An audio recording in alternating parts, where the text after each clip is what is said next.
gonna tell you something. I'm Star-Lord. I formed the Guardians, met a girl, fell in love. That girl died, but then she came back.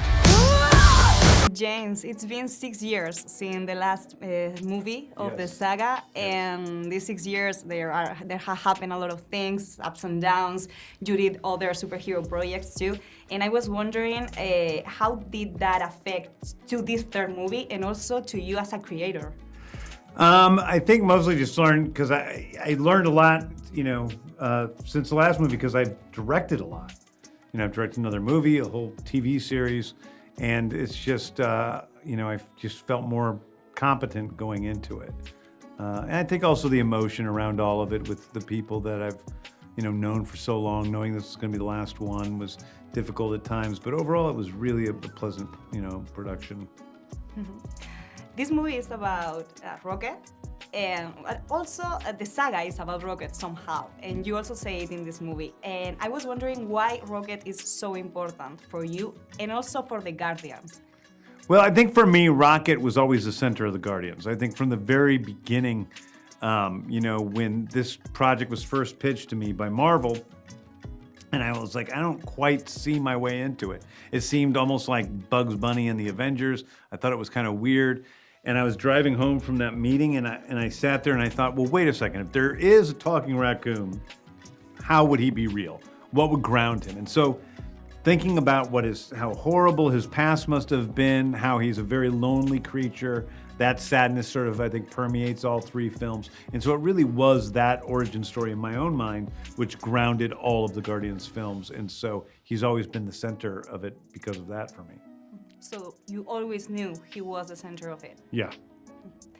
And I was also curious because you are finishing your experience with Marvel, as we know. And is there any character, any storyline, any song you couldn't use and you would have liked to somehow? People won't even know, but this is the first, we've done 3 movies now and have had a lot of different song choices. And I've never gotten a song I didn't want until this movie. There's a song called Russian Roulette by the Lords of the New Church, which I was going to use, but it was tied up in, contractual disputes about who owned the rights to the song. So it wasn't like other times, the music people tell me no. I'm like, go back, try again. And we just keep trying and trying and trying until we get the song, Get on the phone with the artist. I'll do whatever I need to do to get the song. But this is the one time that I failed, so. And what about the background for any other character? Maybe, I don't know, Drax's background, or I don't know if you were thinking about digging into those backgrounds more. Yeah, I think that from the beginning, I kind of wrote out everybody's backstory. I think that I know a lot about, as some of them are more complicated than others. Groot's backstory was very complicated, and where he and Rocket met, and how he was in a zoo for many years as the only animal of his type. And there's just a lot of things from the other characters that I had on background that I just never got to put on film. But a lot of it was just helpful for me as a storyteller to make sure that the characters remained consistent. You came to the MCU when these characters, the Guardians, weren't that well known, and you're living like one of the main superhero filmmakers, let's say. Yeah. How has the journey been for you? And if you could describe it with a song, what could that be? Hooked on a Feeling. I think it's been a great journey for me. I'm so proud. I feel like we really, did our best to make all the films as a complete story as we possibly could, and especially worked hard on Volume 3. And I feel like we did a good job, and I'm happy with it. And I was wondering about that last day of shooting in this third movie. How was that for you? Was it emotional? Was it fun? Was it sad, kind of? It was emotional. There were different last days in different ways because we had the last day of shooting with the whole crew, which is, Chris, Zoe, Sean, Pom, Karen, and Dave. And that last day was emotional because it was the last day we were all going to shoot together.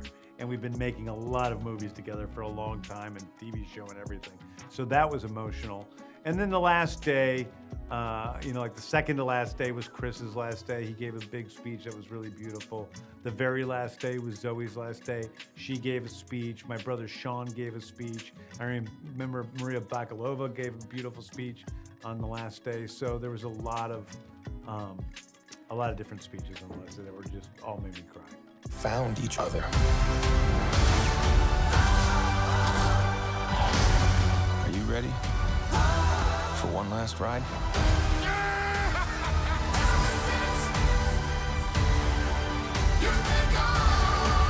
We'll all fly away together.